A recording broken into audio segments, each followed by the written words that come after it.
Gloria a Dios. Dios los bendiga, hermanos, en esta hora. Damos gracias al Señor por esta nueva oportunidad que tenemos de acercarnos hasta la presencia de nuestro Dios y continuar con los estudios de la palabra de nuestro Señor. Como ustedes sabrán, pues hoy tenemos las diferentes reuniones de líderes con su pastor y todos los supervisores. Entonces queremos grabar este programa ahora a esta hora para poder no perder ningún día de estudio de la palabra del Señor. Comenzamos el día de ayer con lo que era la introducción, la autoría de las cartas de Pedro, y lo hicimos el día de ayer a las 10 de la noche, pero ahora queremos hacerlo temprano, ya que pues tenemos mucho trabajo que hacer dentro de lo que son las diferentes reuniones de planificación que tenemos este día con los líderes. Usted que está ahí almorzando en su casa, sea bienvenido. Usted que está en su trabajo, sea bienvenido. Le agradecemos al Señor por su fidelidad, por su gran amor y misericordia. Quisiera que oráramos antes de leer la bendita palabra de nuestro Señor. Oremos. Bendito Dios y Padre que estás en los cielos y habitas en nuestros corazones, te damos muchas gracias, Padre bueno, por la bendición que nos concede, Señor, de tener estos medios para poder presentar el mensaje de esperanza, el mensaje que no cambia, las sagradas escrituras, Señor, y que tú, Señor amado, quieres que cada día nuestra vida pueda estar enfocada, pueda estar fundamentada en las bases eternas de tu palabra. Dios mío, gracias, Padre, porque como dice tu palabra, Señor, esta profecía, esta palabra no es de interpretación privada, pero por tu Espíritu Santo podemos, Señor, dar ese mensaje que tú tienes para tu pueblo. Háblanos por medio de tu palabra, instrúyenos, edifícanos, danos, Señor, esa buena palabra para tu pueblo, que todos aquellos que se detengan, Señor, a estudiar tu palabra puedan recibir mucha bendición de parte, Señor, de ti. Padre, en el nombre de Jesús, gracias te damos. Amén, Señor, y amén. Leemos en esta hora, este mediodía, ya es la hora del almuerzo, para algunos que están almorzando. Leemos en la primera epístola universal de Pedro. Vamos a leer en el capítulo número 1 siempre, es donde estamos al momento, capítulo 1.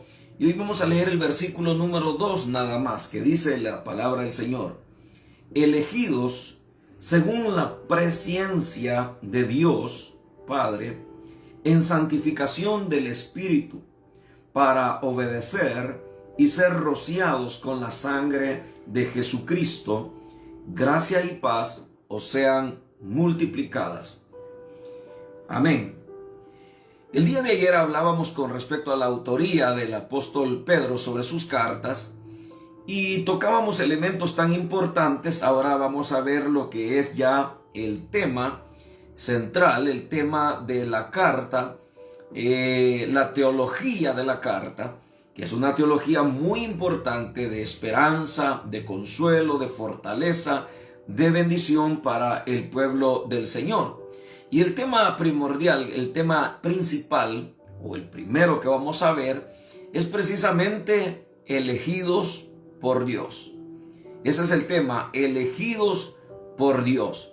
Si ayer vimos la autoría, vemos en el capítulo 1, versículo 1, donde Pedro dice que es apóstol de Jesucristo. Eso habla de la autoridad que él tiene como un apóstol del Señor, como un enviado de parte del Señor. Y luego él agrega de Jesucristo para diferenciarse de todos aquellos que de alguna manera eran enviados por Roma, eran enviados por sectas, eran enviados por movimientos que no tenían absolutamente nada que ver con la palabra del Señor. Pero acá él está diciendo Pedro apóstol, es decir que con toda solvencia él está diciendo la autoridad que Dios le ha delegado de ser un enviado, un apóstol del Señor. No como en el tiempo que vivimos, que hay personas que se llaman apóstoles, pero no lo son, no han conocido al Señor, no han sido enviados por Él y sus vidas dejan mucho que desear.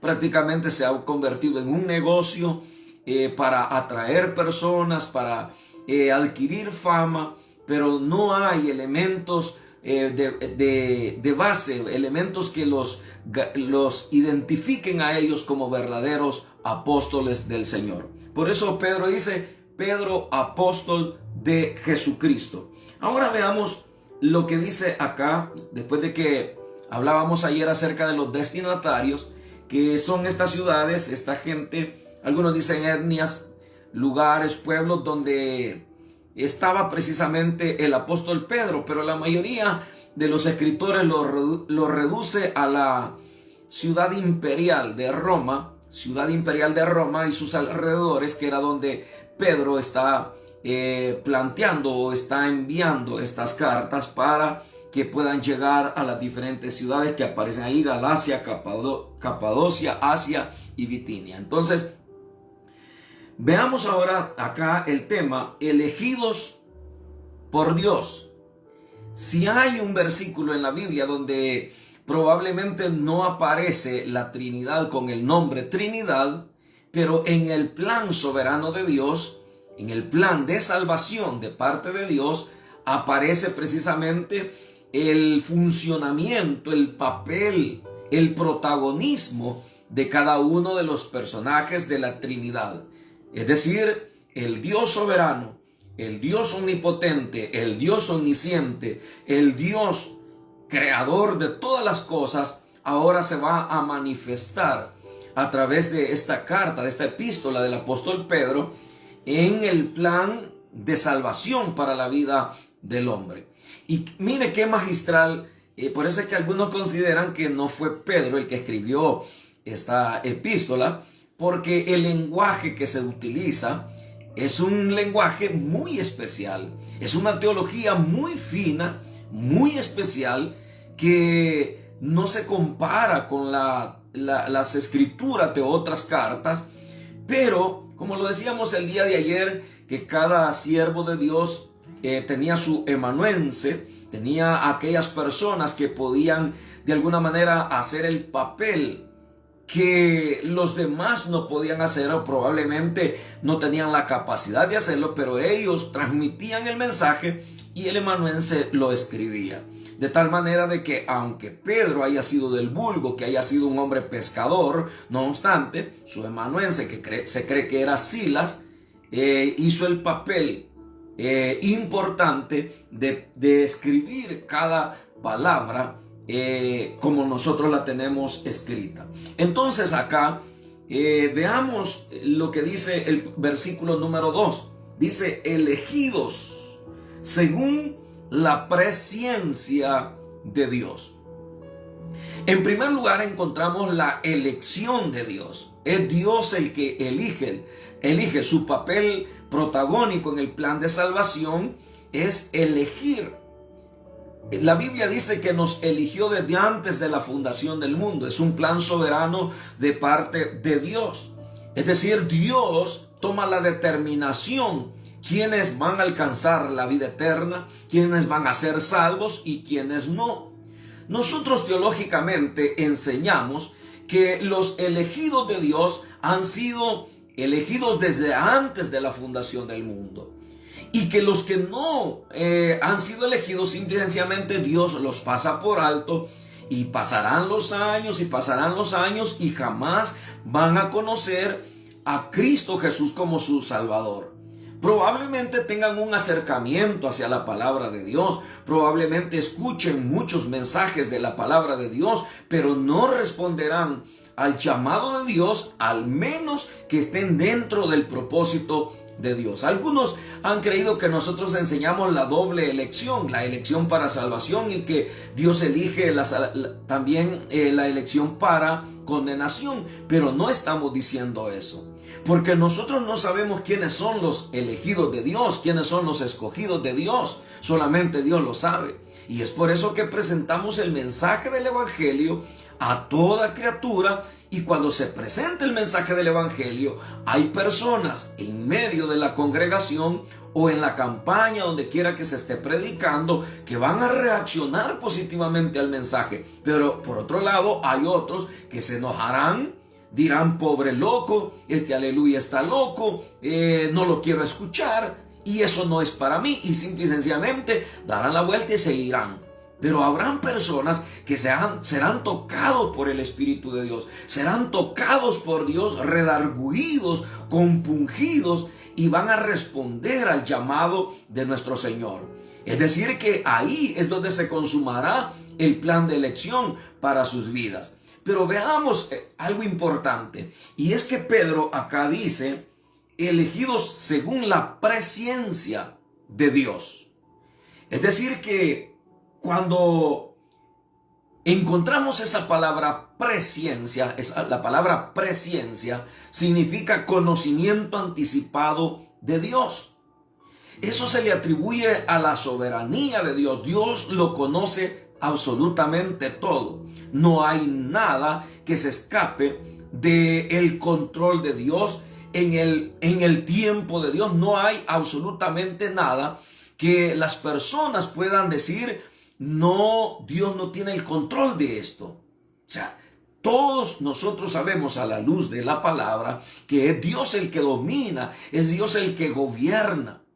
El apóstol Pablo, cuando habla con respecto a esto y habla de su conversión, él escribe a los Gálatas, usted lo puede encontrar fácilmente en su Biblia en el capítulo 4, versículo 4 y 5.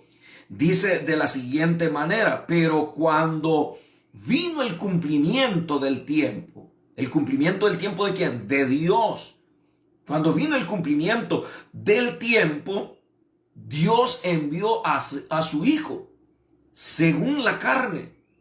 Es decir, y dice que se manifestó a él y lo eligió a él para que fuera un apóstol, para que le conociera. Pero ahí la palabra tiempo es kairos.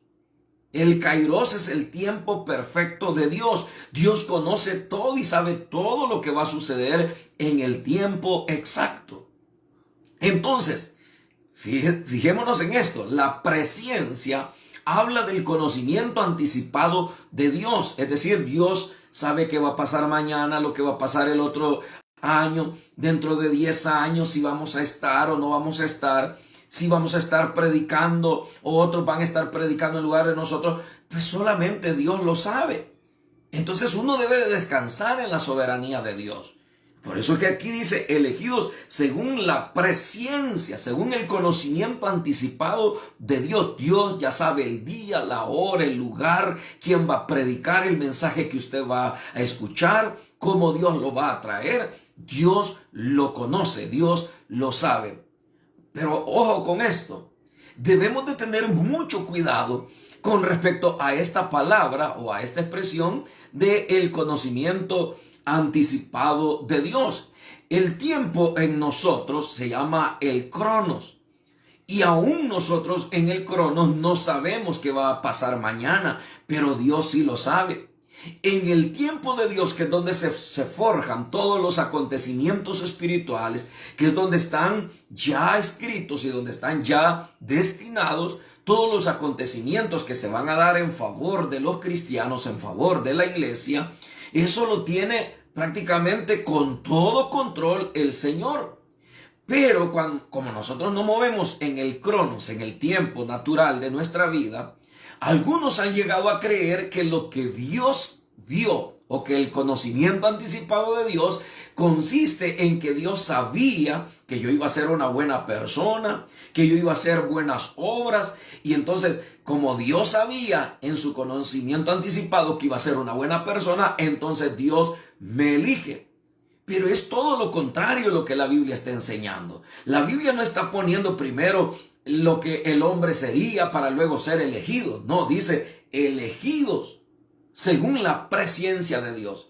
Es decir que Dios, antes de que nosotros accionáramos, antes de que nosotros actuáramos, Dios ya había trazado el plan de redención. Es como lo que aparece en Romanos 5:8, donde dice Dios muestra su amor para con nosotros, que es lo que dice San Juan 3:16, porque de tal manera amó Dios al mundo, que ha dado a su Hijo unigénito. Pero ¿por quién lo va a dar? Romanos 5:8 dice que Dios amó a las personas, Él las amó aún siendo pecadores. Dios muestra su amor para con nosotros en que siendo aún pecadores, Cristo murió por nosotros. Para muchos es difícil entender esto, porque ¿cómo es posible que Cristo muera por pecadores si todavía estábamos viviendo en el pecado? Eso obedece al plan de elección de parte de Dios por nuestras vidas. Nos había elegido. Él viene a morir por sus elegidos. Entonces no interpretemos este texto como en el sentido que Dios en su conocimiento anticipado sabía que iba a ser pastor, que iba a ser líder y que por eso dijo, voy a elegir a Milton Juárez porque él va a ser una buena persona según mi conocimiento anticipado. No, sino que él me eligió por su gracia, por su misericordia. Nadie sabe precisamente por qué Dios nos eligió, sino que la Biblia nos revela que fue por su amor, fue por su misericordia, ha sido por su gracia, por su compasión. Nosotros nos cuesta entender eso. Entonces, ese es el primer punto, que Dios es el que elige. Nunca se menciona en la Biblia que sea el Espíritu de Dios el que nos elige o que sea Jesús, el Hijo de Dios, el que nos elige. No, es el Padre el que nos elige. Ese es el primer punto, el primer elemento. Veamos el segundo. Por eso dice, elegidos según la presencia de Dios Padre. Pero luego sigue el segundo punto, en santificación del Espíritu. Ahí tenemos a la tercera persona, aunque nosotros le ponemos, los numeramos, primero al Padre como primera persona, al Hijo como segunda persona y tercero al Espíritu Santo como la tercera persona. Pero eso lo hacemos en el orden que nosotros lo enseñamos. Pero pudiera ser que usted pueda usar primero uno, dos, tres, primero al Espíritu, después al Hijo, después al Padre, puesto que la Trinidad forman al único Dios verdadero.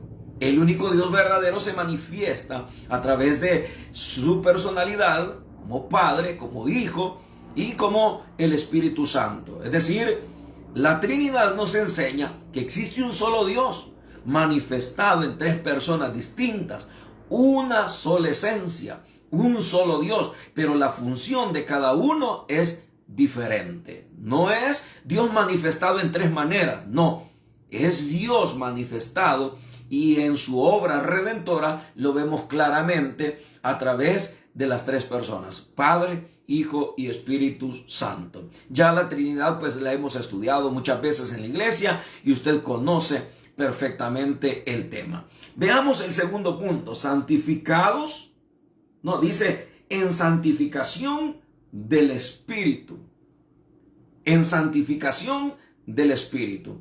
Cuando el Padre elige personas que están manchadas por el pecado, personas que no pueden responder, reaccionar ante el llamado de Dios para salvarlos.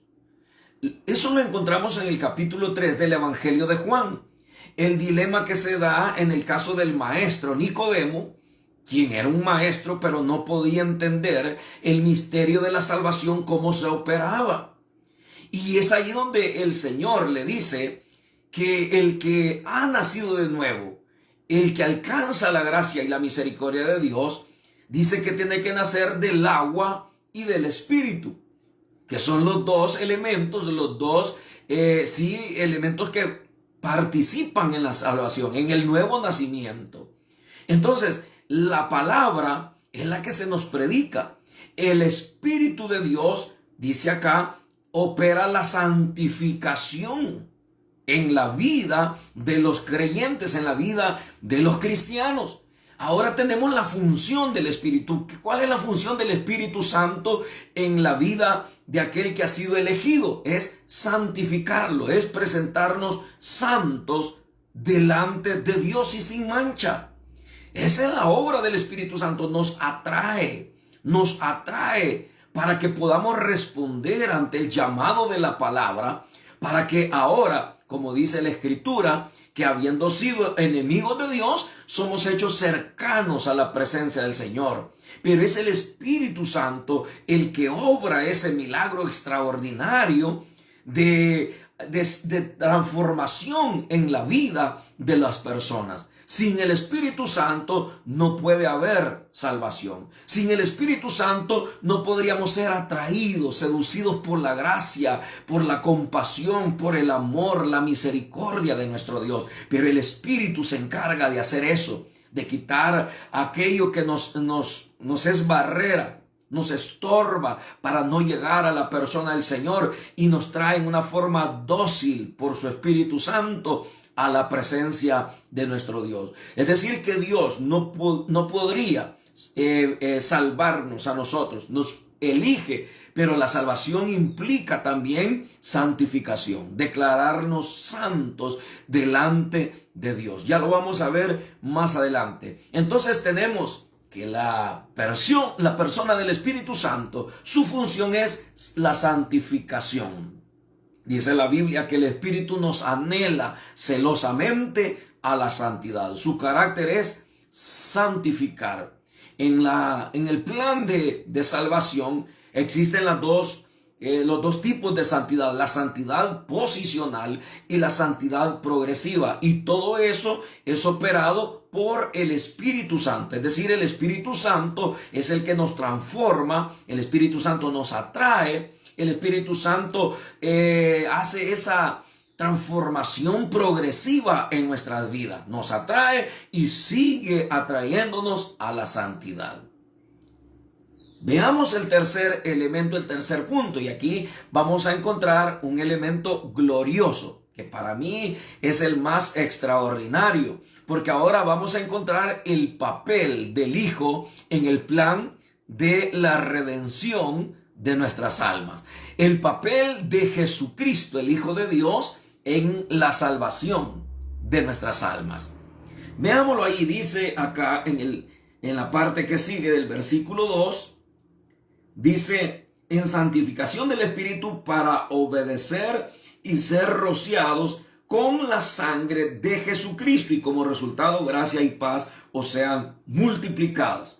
Note usted ahora, si el Padre ya nos eligió, si el Hijo nos atrae a escuchar la palabra del Señor, pero estamos manchados y no podemos ser transformados, presentarnos limpios y puros delante del Señor, necesitamos un elemento importante en el plan de la salvación, y el elemento importante es la sangre de Cristo. La Biblia dice claramente que el ser humano no puede limpiar su pecado absolutamente con ningún detergente. El etíope no puede cambiar su color, es negrito y crecerá negrito y morirá negrito. El etíope. El leopardo no puede quitarse las manchas. Nace con manchas, crece con manchas y morirá con manchas. Así el pecador, de igual manera, nace en pecado, el pecado imputado de Adán, el pecado heredado por sus padres y el pecado practicado personalmente por él. Entonces, en esa dimensión de pecador, el hombre necesita que alguien lo limpie para poderlo presentar puro, santo, perfecto delante del Dios soberano que lo ha elegido.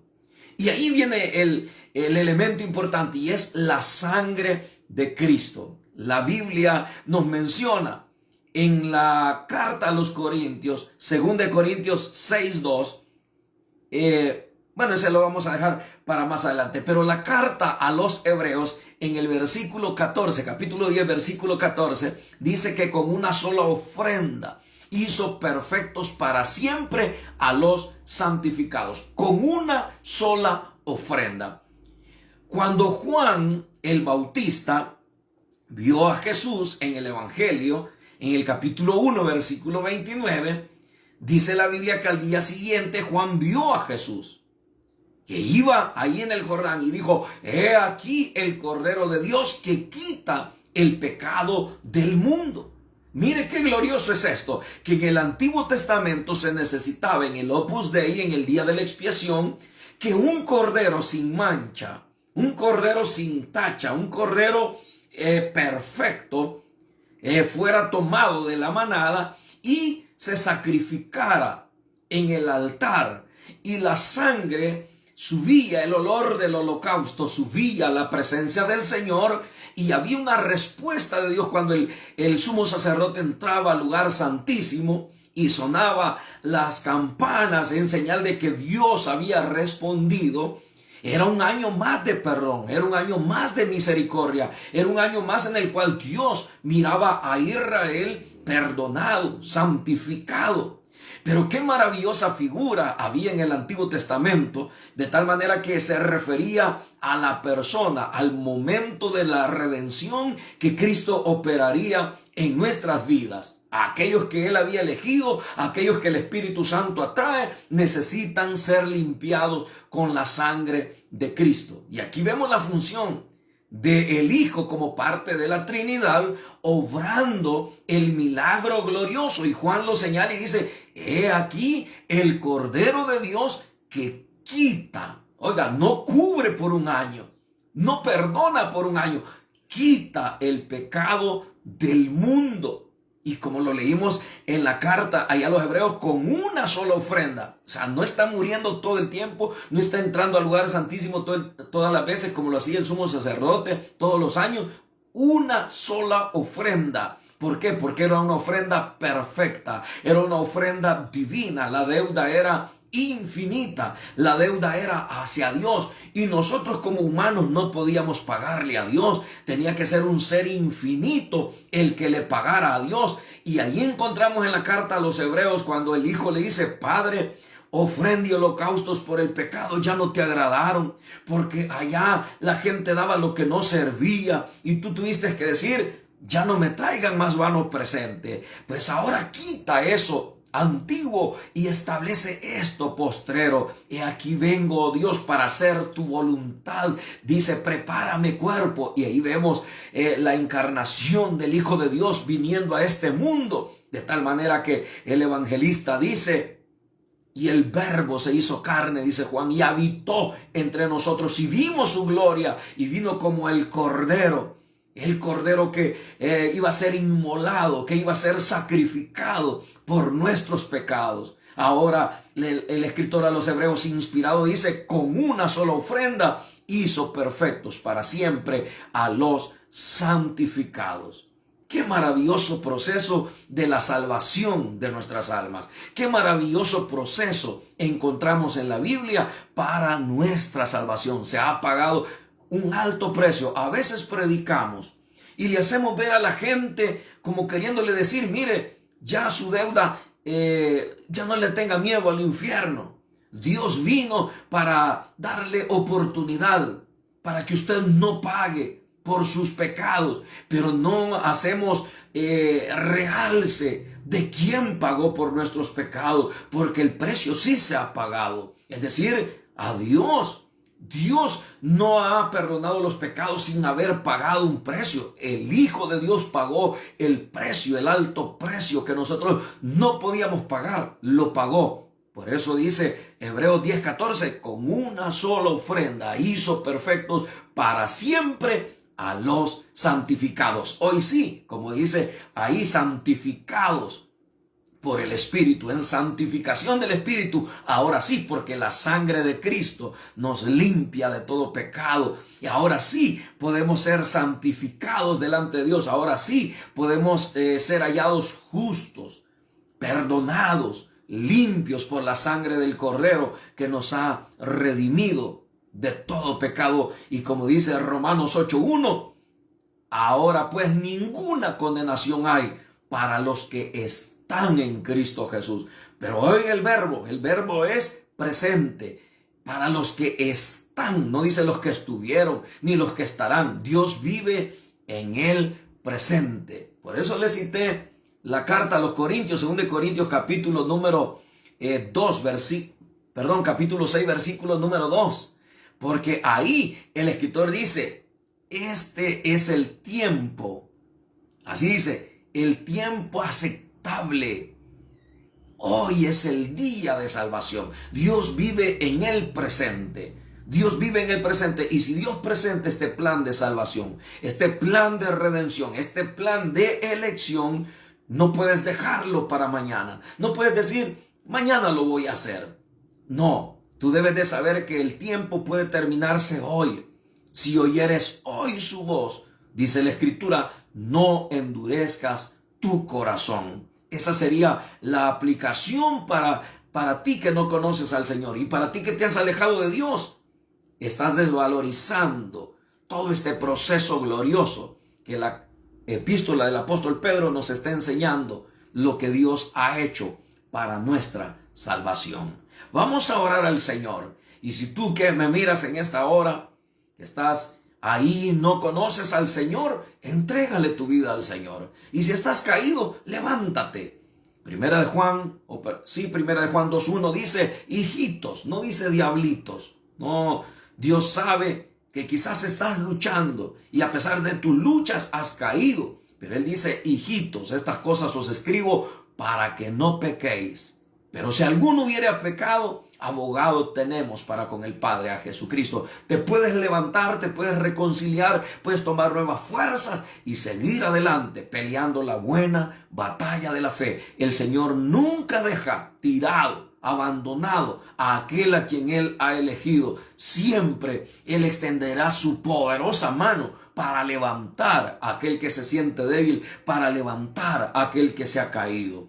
Esta es una buena hora, un buen momento para que tú puedas volver al Hijo del Señor, al Hijo de Dios.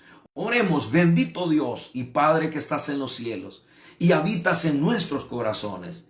Dios amado, te damos a ti toda la gloria. Te damos las gracias, Señor, por este plan de elección tan maravilloso que Pedro nos presenta. Gracias, Señor, por habernos elegido. Alábelo por su elección. Gracias por habernos elegido.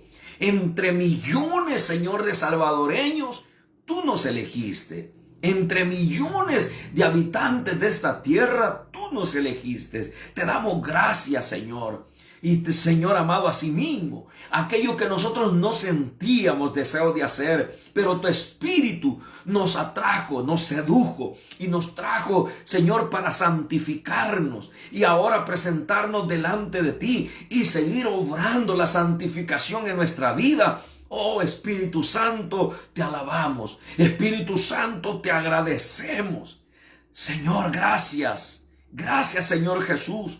Gracias por pagar el plan, por pagar ese precio de redención por nuestras almas. Gracias porque tu sangre bendita nos ha limpiado de todo pecado. Ahora estamos limpios delante de nuestro Padre Celestial. Estamos limpios por la obra gloriosa, Señor, que tú has operado a favor de nuestras vidas. Oh Señor, perdona a los que están entregando su vida a ti. Señor, perdona a los que se están reconciliando. Levántalos, transfórmalos, que ellos puedan sentir gratitud por esa obra de salvación que has hecho en sus vidas. Señor, te pido por los enfermos, sánalos, Dios mío. Ahora en el nombre de Jesús, extiende tu poderosa mano y sana toda dolencia. Reprendo toda dolencia, reprendo toda enfermedad, reprendo todo virus, reprendo, Señor, todo cáncer. En el nombre de Jesús los echo fuera. Fuera en el nombre de Jesús, que tu poderosa mano se pose en cada cuerpo, en ese niño que está en ese hospital, en ese padre que está en ese hospital. Dios mío, en el nombre de Jesús, fortalece los débiles. En el nombre de Cristo, aquel que ha perdido un ser querido y está triste, está, Señor, debilitado, fortalécelo, anímalo, llénalo de fuerza como la del búfalo. En el nombre de Jesús de Nazaret, los pongo en tus manos. Que tu presencia bendita, Señor, sea sobre cada una de sus vidas. En el nombre de Jesús, recibe, hermano, fortaleza. Padre, provee al necesitado. Envía tu provisión abundante al que no tiene empleo. Ábrele puertas, Señor, que los llamen. Donde han presentado, Señor, su hoja de vida. Dios mío, que los llamen. En el nombre de Jesús de Nazaret, te damos a ti la gloria. Padre, te pido por todas las reuniones de líderes de este día. Esas reuniones de planificación, bendícelas. Bendice cada pastor que se esfuerza. Bendice cada coordinador. Bendice cada líder, cada supervisor, cada anfitrión. Bendice cada reunión con tu presencia. Que tu gloria se manifieste en una forma poderosa. Envía tu buena palabra. Que tu Espíritu Santo, Espíritu de Dios, muévete. Muévete tocando los corazones en una forma especial. En el nombre de Jesús de Nazaret. Gracias te damos, Señor. Ponemos, Señor, este país en tus manos. Sigue transformando, sigue obrando, sigue haciendo maravillas extraordinarias, Señor. Señor, sigue salvando a los niños, sigue salvando a los jóvenes. Mira esas mujeres desamparadas. Abre los cielos. Señor, permite, Padre, que las autoridades y Señor y tu iglesia, Señor, podamos, Dios mío, llevar ese mensaje de esperanza y que, Señor, podamos ayudar al necesitado. Padre, en el nombre de Jesús, pongo en tus manos, Señor amado, cada proyecto de tu iglesia. Cada proyecto, Señor, bendícelo, Padre. A ti sea la gloria, Señor, hoy por siempre. En el nombre de Jesús, gracias por cada vida, Señor, que se ha mantenido escuchando tu palabra, estudiándola. Síguenos bendiciendo en esta carta de Pedro. Y, Señor, aquellos que en diferido lo verán, sean bendecidos por tu presencia. Bendícelo, Dios, en el nombre de Jesús. A ti sea la gloria, mi Dios, hoy y por siempre. Gracias te damos, Dios, en Cristo Jesús. Amén, Señor. Y amén. Dios me les bendiga, hermanos, a todos, que tengan una feliz tarde. Si usted es líder, vaya a su reunión con su pastor, adore al Señor, proyectes en Dios para cada semana, para que Dios le use, para que Dios le dé de su fortaleza, le dé de esa bendición que siempre nos da cuando nos reunimos. Adelante, amados hermanos, nos vemos en el otro programa.